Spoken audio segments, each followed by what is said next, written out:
Confesso que faz um tempo que eu estou para gravar esse vídeo, mas no final até que foi bom, porque durante esse período todo que eu fiquei ausente do YouTube, eu consegui me aprofundar na nova Instrução Normativa 138 de 2022, que fala sobre os estudos de validação e de qualificação. O que é importante a gente discutir aqui é com relação às mudanças. Será que teve alguma mudança em comparação com a antiga Instrução Normativa 47 de 2019? Será que nada mesmo mudou? Então, assista esse vídeo porque eu vou te contar. Tiveram mudanças sim, e mudanças sutis, mas bem importantes e com grande impacto na validação e na qualificação.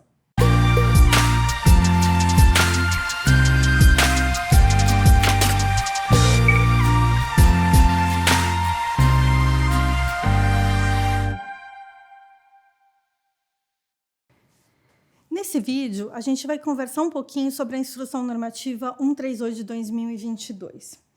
E o que realmente mudou para quem atua aí na validação e na qualificação.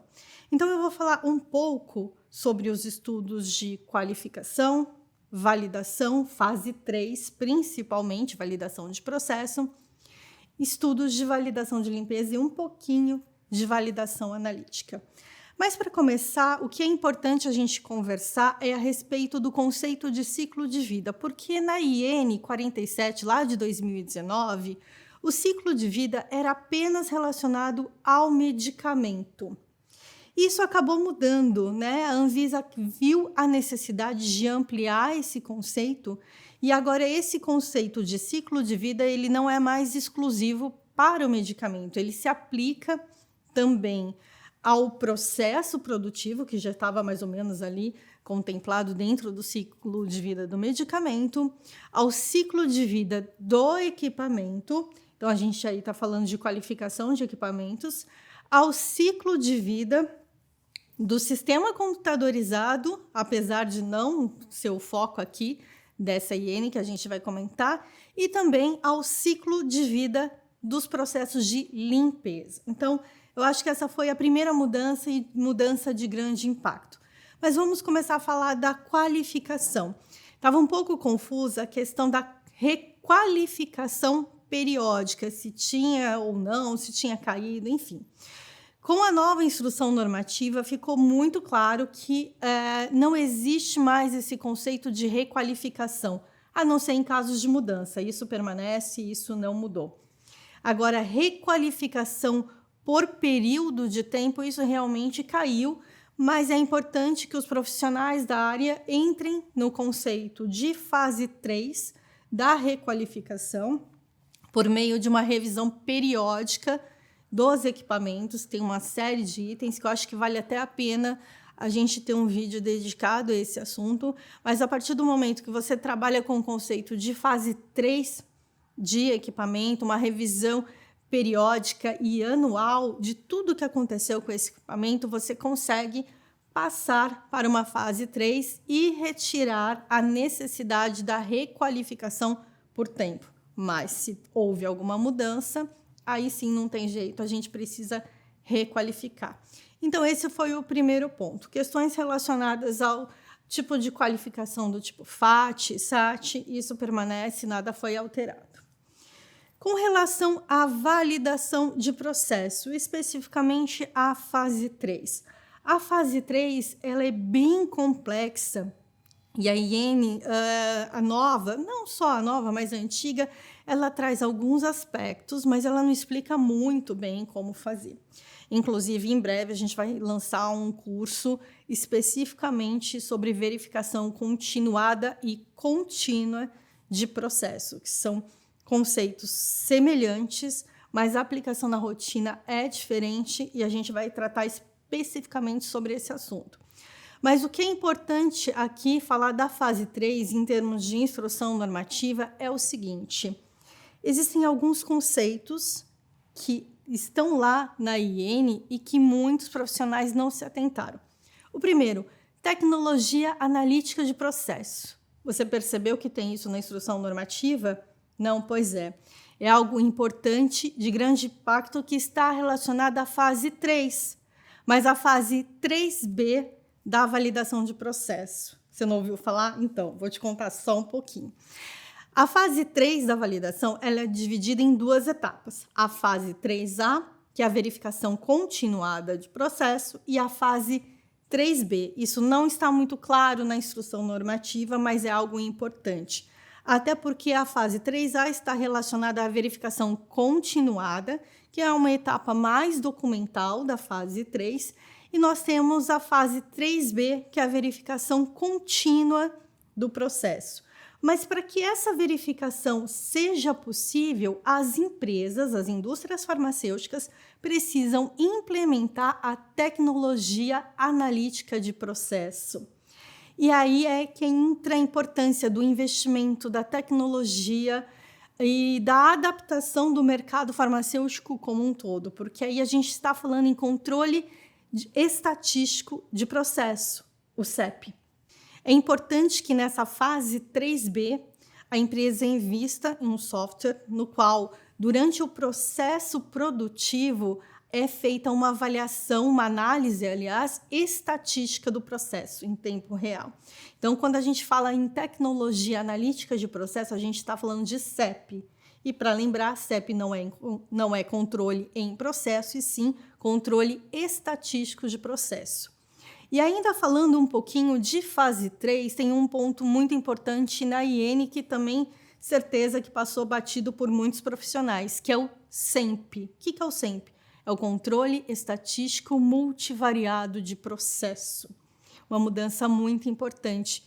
Então, o que seria? Qual é a diferença do CEP e do SEMP? O CEP você analisa estatisticamente um único atributo crítico da qualidade. Já no SEMP, você avalia dentro de uma única ferramenta estatística 2 ou pelo menos 3 atributos críticos da qualidade de uma única vez e avalia a interferência, a influência de um sobre o outro. Então, é muito interessante, a Anvisa trouxe essa necessidade e a gente faz essa avaliação, o uso dessas ferramentas estatísticas na fase 3, fase 3A e fase 3B. Com relação à validação de limpeza, o que a gente teve de novo? Alguns pontos bem importantes, na verdade, pontos esses que já eram cobrados pela Anvisa, mas não estavam escritos em lugar nenhum.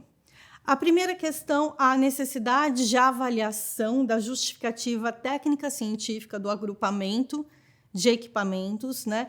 Como você vai agrupar equipamentos para validação de limpeza? Quais são os critérios? Então, estabelecer critérios científicos, que a gente, inclusive, vai gravar, prometo para vocês que em breve, um outro vídeo sobre o assunto, mas quais são os critérios que permitem o agrupamento de equipamentos para validação de limpeza? Com relação aos diferentes materiais construtivos, foi um ponto importante também que a Anvisa colocou dentro da nova instrução normativa. Isso porque era algo cobrado, mas não estava escrito em lugar nenhum.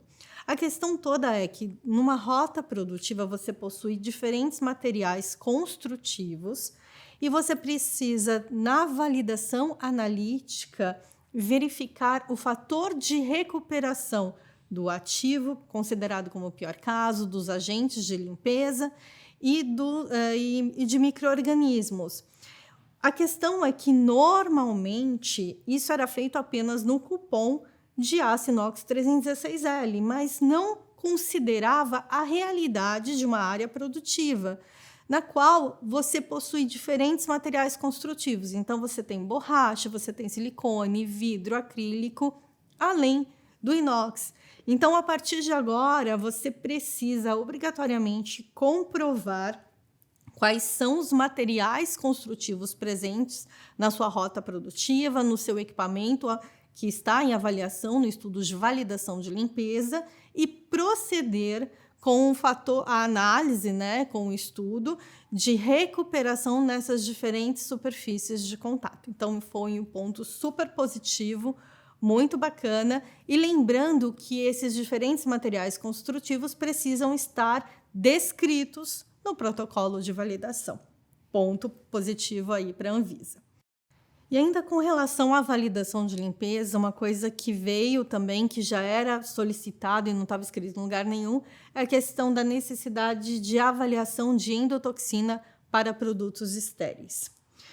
Sobre a questão aí da campanha, da validação de limpeza de campanha, está muito claro, embora alguns profissionais dizem que não, mas enfim, mas está muito claro que você precisa obrigatoriamente avaliar não só o tempo de produção, né, o número de horas produtivas de cada uma das campanhas e adotar sempre o menor número de horas possíveis para a sua rotina, mas também avaliar o número de lotes produzidos dentro dessa campanha. Então, a gente precisa olhar sempre as duas coisas, o número de lotes e o número de horas produtivas, e sempre adotar o menor na rotina.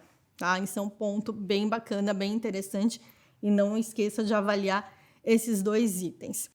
E para finalizar esse vídeo, vamos fazer um link com a validação de limpeza e a validação analítica. Primeiro ponto, critérios de aceitação da validação de limpeza. Obrigatoriamente temos que executar 3 cálculos. O cálculo através dos relatórios dos valores toxicológicos, né, de limites de exposição baseados em saúde, ou os cálculos de PDE. Temos que fazer o cálculo da mínima dose, 1/1000 da mínima dose, e temos que fazer também o cálculo para verificar o critério de 10 ppm. Obrigatoriamente executar os 3 cálculos e adotar como limite de residual, ou seja, o critério de aceitação da validação de limpeza, o menor valor desses 3 cálculos. Uma vez que você determinou o critério de aceitação da validação de limpeza, a validação analítica, ela precisa obrigatoriamente ser sensível o suficiente para quantificar e detectar aquele limite calculado. Precisa ter uma coerência e, graças ao meu bom Deus, isso agora está descrito na instrução normativa. Isso quer dizer que o método precisa ser suficiente para verificar e comprovar que aquele residual que você amostrou atende ou não o critério de aceitação. Então, o limite de quantificação e o limite de detecção do método, ele precisa ser sempre menor que o critério de aceitação, né, que o limite de residual da validação de limpeza. E é isso. Vou terminar por aqui esse vídeo, espero que você tenha gostado, então não esqueça de deixar o seu like e, se você é novo aqui no canal, se inscreve para receber vídeos e novidades aí da área farmacêutica. Até o próximo vídeo.